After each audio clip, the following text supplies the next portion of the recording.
nalaman niya si Andres na sinasabi sa akin. Sino yung guest na magsistay hanggang weekend at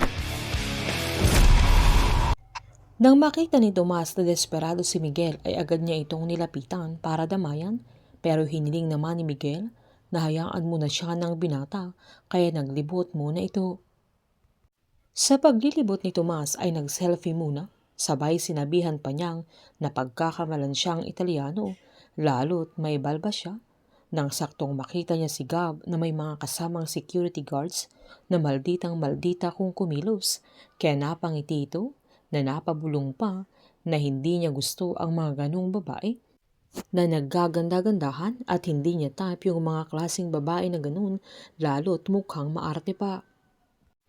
Habang inutusan naman ni JB si Max na kailangan na niyang itrack si Andres, kaya tinanong ng dalaga kung bakit hirap siyang pagkatiwalaan si Andres, na agad namang sinabi ni JB na minsan na siyang sumuway sa grupo na nagpasabog pa siya sa port at hindi niya maintindihan kung bakit sa kanilang lahat ay si Andres lang ang ayaw makabalik sa serbisyo, na sigurado siyang naiisip din yun ng dalaga at ayaw din niyang makompromiso yung misyon nila dahil lamang kay Andres.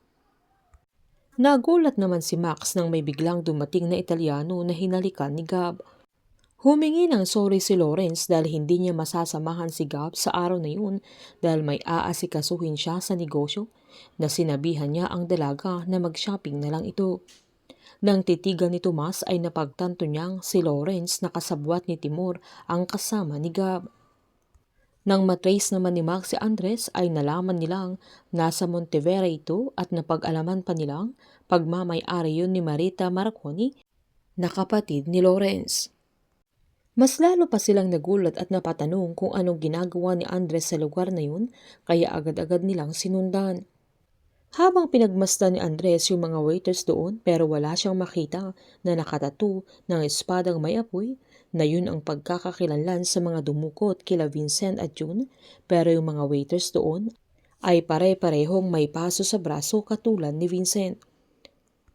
Agad namang bumalik si Tomas kay Miguel at giniit nitong may nakita siyang babaeng na maganda pero hindi niya type at kasama ni Lawrence na target nila, at pakiramdam niya ay kailangan ng dalaga ng tulong nila dahil baka ginagamit lang siya ni Lawrence, na agad siyang sinabihan ni Miguel na kagagaling lang niya sa simbahan at nakahinga na siya, tapos ginugulo na naman siya ng binata kaya pinapainit na naman niya yung ulo niya, na pinaalalahanan niyang mag-chill at mag-relax lang si Tomas, sabay umalis na ito. Nang makarating naman sila JB sa Montevera ay nanguha pa sila ng motor para makarating sa lugar kung nasaan si Andres. Sakto namang lumabas na ang binata nang makita niya yung isang waiter ng restaurant na nakaupo, kaya agad niya itong nilapitan, sabay tinanong niya kung doon siya nagtratrabaho, na agad namang tumango yung lalaki kaya pinakilala ng binatang sarili niya, na pinaliwanag niyang nagre-research ito tungkol sa human trafficking, sabay tinanong niya kung anong nangyari sa peklat sa kanyang braso, na agad namang tinakpan ng lalaki.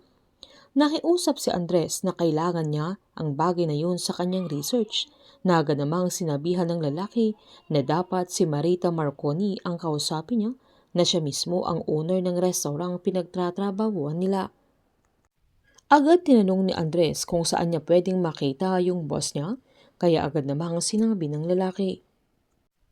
Habang naglalakad naman sila JB ay sinaad ni Max na nagtataka siya kung bakit pinafollow din ni Andres si Marita.